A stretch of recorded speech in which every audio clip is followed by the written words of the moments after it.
ఇప్పుడంతా gated community trend నడుస్తుంది. భద్రత, సకల సౌకర్యాలు, పచ్చదనం, ఆహ్లాదకరమైన వాతావరణం ఇలా అన్నీ ఉండటంతో అంతా గేటెడ్ కమ్యూనిటీల వైపు మొగ్గు చూపుతున్నారు. అయితే గేటెడ్ కమ్యూనిటీలో మెయింటెనెన్స్ అదనపు భారం అన్న సంగతి అందరికీ తెలిసిందే.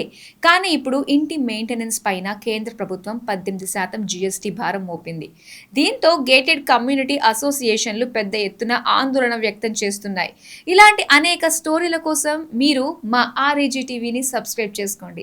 అదేవిధంగా ఇండియాలోనే ప్రప్రథమ real estate weekly news paper property పల్స్ను తప్పకుండా సబ్స్క్రైబ్ చేసుకోండి. రియల్ ఎస్టేట్కు సంబంధించిన పూర్తి పరిజ్ఞానం లభిస్తుంది. గేటెడ్ కమ్యూనిటీలపై భారం మోపిన కేంద్ర ప్రభుత్వం గేటెడ్ కమ్యూనిటీ మెయింటెనెన్స్ పై 18% జీఎస్టీ విధింపుపై కమ్యూనిటీ వాసుల ఆందోళన. ప్రస్తుతం చాలా గేటెడ్ కమ్యూనిటీలో మెయింటెనెన్స్ ఛార్జీలు దాదాపు ఇంటి అద్దెలో సగం వరకు ఉంటున్నాయి. హైదరాబాద్ లో గేటెడ్ కమ్యూనిటీలో సౌకర్యాలను బట్టి ఒక SFTకి ₹3 నుంచి ₹10 వరకు వసూలు చేస్తున్నారు.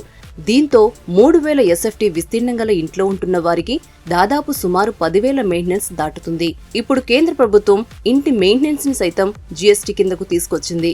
దీంతో ఇంటి మెయింటెనెన్స్ పై 18% అదనపు భారం పడుతోంది. ప్రస్తుతం హైదరాబాద్ లో చాలా గేటెడ్ కమ్యూనిటీ ప్రాజెక్టుల్లో దాదాపు 2,000 ఫ్లాట్ల నుంచి 3,000 ఫ్లాట్ల వరకు ఉంటున్నాయి.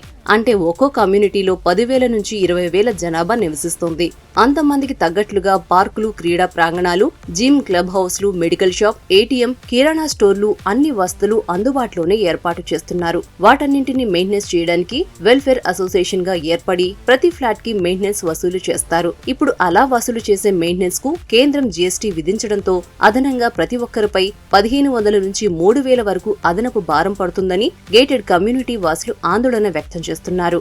మా ఇంట్లో మేము ఉండడానికి కేంద్రానికి పన్ను ఎందుకు కట్టాలని ఆవేదన వ్యక్తం చేస్తున్నారు.